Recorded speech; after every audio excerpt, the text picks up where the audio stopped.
Ang gusto ko lang sanang malaman kung pwede tayong mag-hire ng private detective para kalkalin ang background nitong mag-asawa. Malay natin baka meron silang kamag-anak na pulis o dating pulis o militar, dating militar o NPA.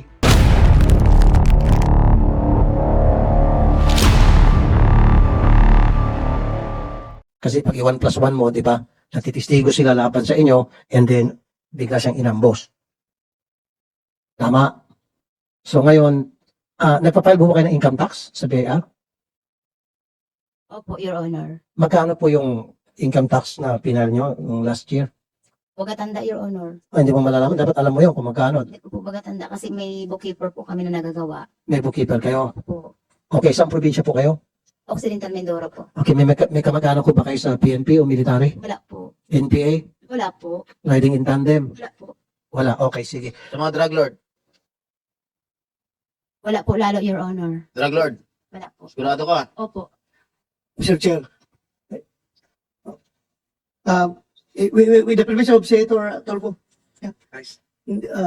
hindi naman ibig sabihin na porque wala kang relative sa police, wala kang relative sa NPA, wala kang relative sa mga masasamang tao, hindi mo na pwedeng ipapatay si Dudong. It doesn't follow always.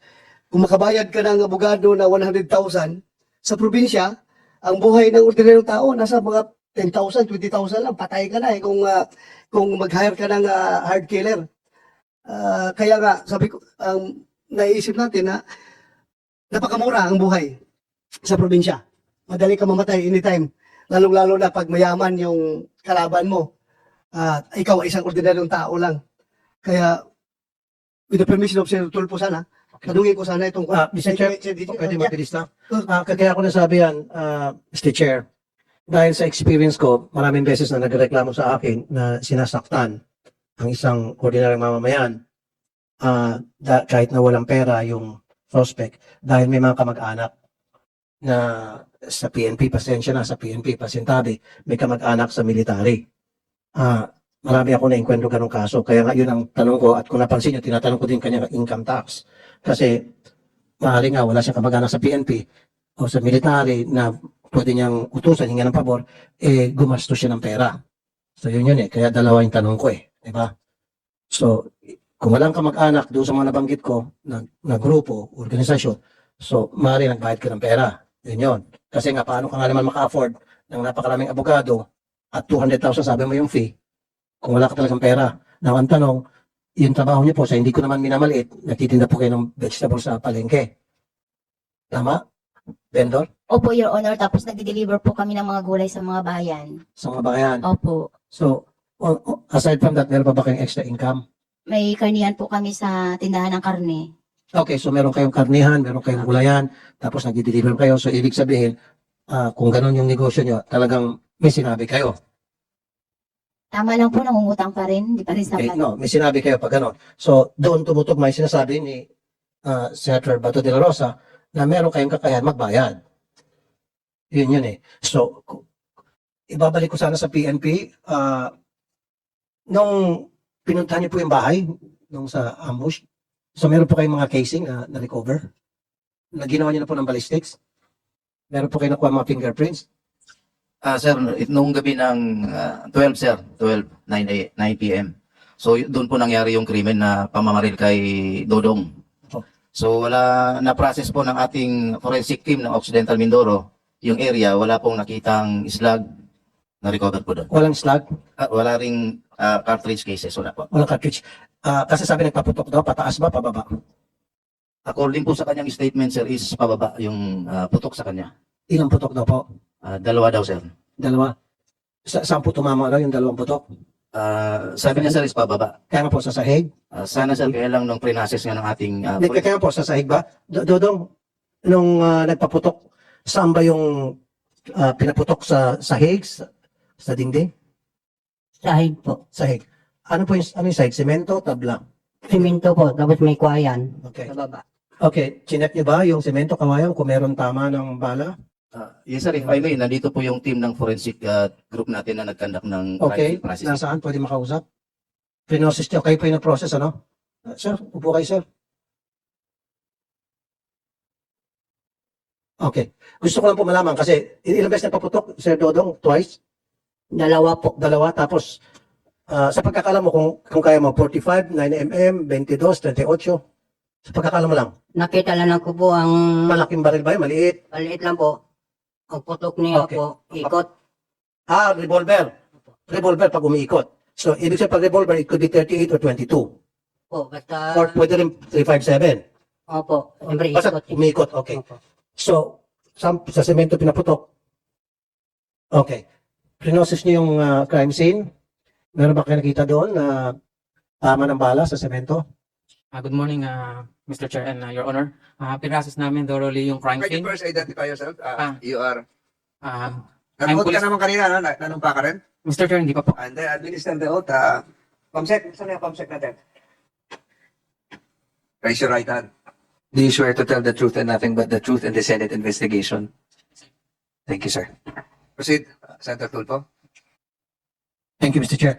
So, prinosis niyo yung crime scene. Sabi niya, dalawang beses nagpaputok o revolver, so it could be 38, 22, or 357. So, meron ba kayo nakita tama ng bala doon sa area, sa semento, na kung saan sinabi ni Sir Dodong doon nagpaputok banda? Your Honor, wala po. Wala. Okay? Wala kayong nakita na kahit na yung tibag ng semento. Wala po, Your Honor. Okay? At wala bang CCTV doon sa area? Wala po, Your Honor. Is it possible na yung bala hindi tumama sa semento, baka tumama sa isang siwang at lumusot? Wala bang mga siwang doon? May mga siwang, Your Honor. So it's possible na tumama doon sa siwang. Lumusot, Your Honor. Okay. So hindi ba kayo sumuot doon sa ilalim para tingnan yung tingga?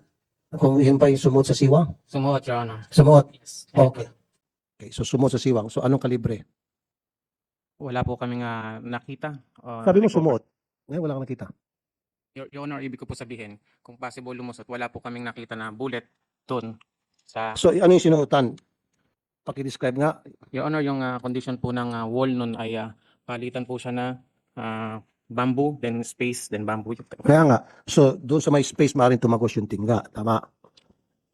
Yung likod po nun, Your Honor, ay rice field na. Kaya nga, kahit na, hindi, sa ilalim kasi, di ba? Sahig, sabi mo, semento, bamboo, space, bamboo, semento, space.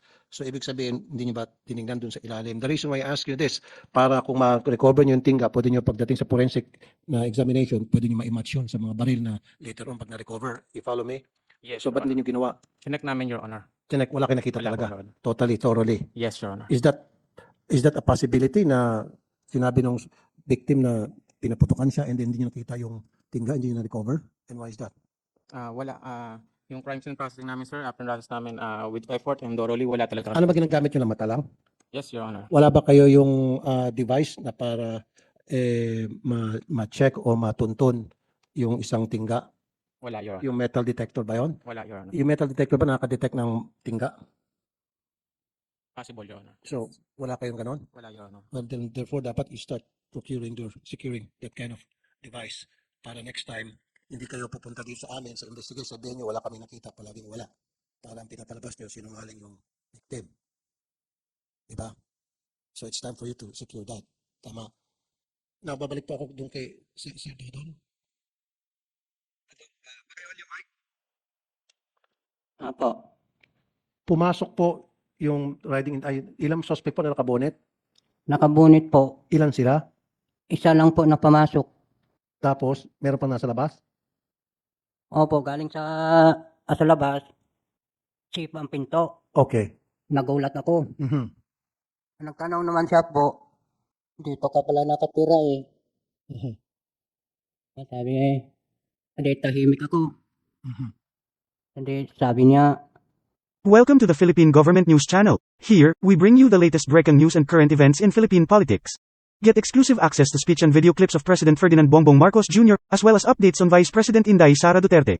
We strive to provide transparency and keep you informed about the Senate hearings and House of Representatives proceedings. Stay up to date with the political landscape of the Philippines by subscribing to our channel today. Don't miss out on important discussions and debates. Subscribe now.